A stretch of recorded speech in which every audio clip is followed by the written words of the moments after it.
Hola a todos. Les invitamos a disfrutar con nosotros de esta interesante historia. Bienvenidos. A mediados del siglo VI a.C., Ciro II, mejor conocido como Ciro el Grande de la dinastía aqueménida, accedió al trono de Persia. Se rebeló contra su abuelo Astiages, rey del imperio Medo, al que venció y arrebató su reino. Este fue el nacimiento del imperio persa. A continuación conquistó el reino de Lidia y el imperio neobabilónico, pero cuando Ciro se disponía a extender su imperio hacia el norte, terminó vencido por unos bárbaros y su reina, Tomiris, la cual acabó con la cabeza del persa entre sus manos. Cuenta Heródoto que hacia el año 530 o 529, Ciro, confiando en su invencibilidad, se lanzó contra el territorio de los nómadas maságetas, que ocupaba una inmensa llanura de Asia Central, más allá del río Oxus, el actual Amudaria. Así también lo relata el historiador Jordanes, que señala a la vanidad de Ciro como causa de su ruina. Por entonces reinaba sobre los maságetas Tomiris, o Tamiris como la llaman otros historiadores. Tomiris, tras la muerte de su marido, había obtenido el mando sobre los maságetas. Otros autores llaman a este pueblo getas o escitas. Ciro envió un mensajero a Tomiris para solicitar su mano, pero ésta, que sabía que el persa en realidad no quería su mano, sino su reino, le prohibió entrar en sus tierras. Este cortejo también se menciona en la Suda, la gran enciclopedia bizantina.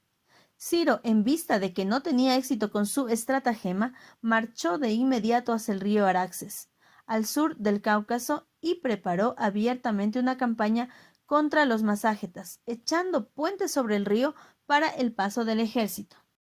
Que Heródoto sitúe la acción en este río debe tratarse de un error, o como apuntan algunos historiadores, el Araxes era otro nombre del Oxus. Por su parte, Amiano Marcelino sitúa la campaña de Ciro en Europa, más allá del Bósforo. Mientras tanto, Tomíris le envió un mensajero a Ciro, en el que pedía que se conformara con su imperio y que dejara en paz a los maságetas.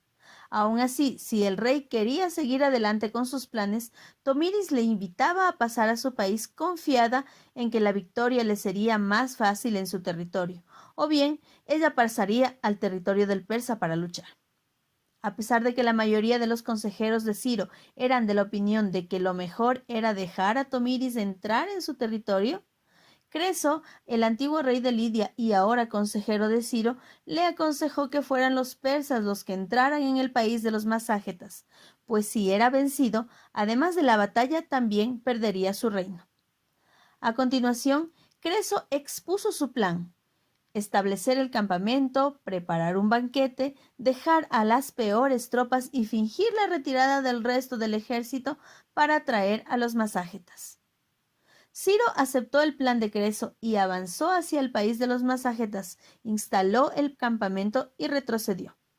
Entonces, un tercio del ejército maságeta invadió el campamento persa y acabaron con las tropas de Ciro que habían quedado.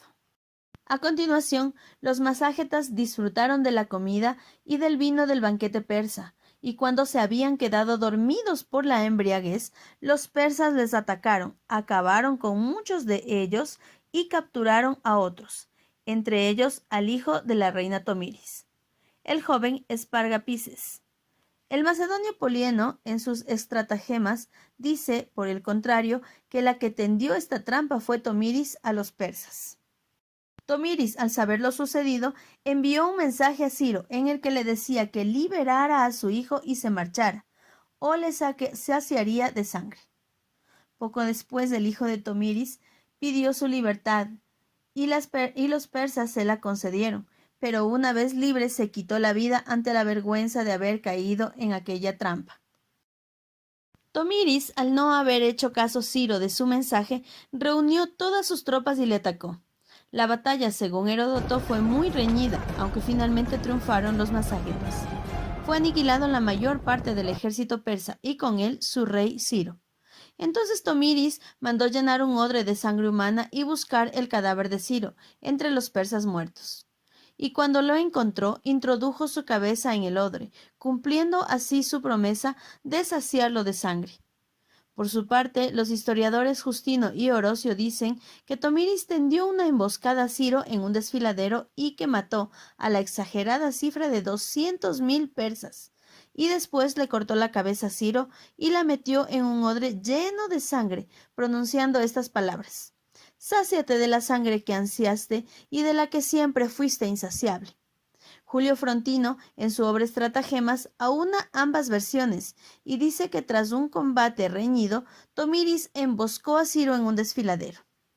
Esta victoria de Tomiris llevaría al sofista Helio a considerar a la reina de los masagetas como la más valerosa de todas las mujeres.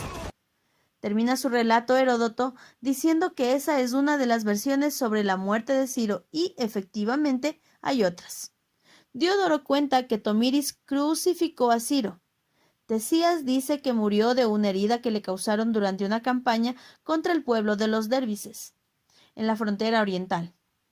Beroso cuenta que Ciro murió en una batalla contra los escitas Dai. Por su parte, Genofonte dice que Ciro murió de viejo, algo que concuerda con que su cuerpo pudiera ser enterrado en Pasagardas.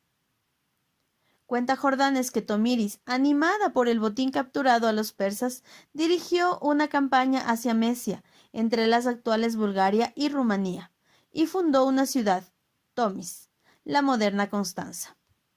Si te gustó el video, dale like, suscríbete, comparte y comenta con tu opinión o cualquier sugerencia.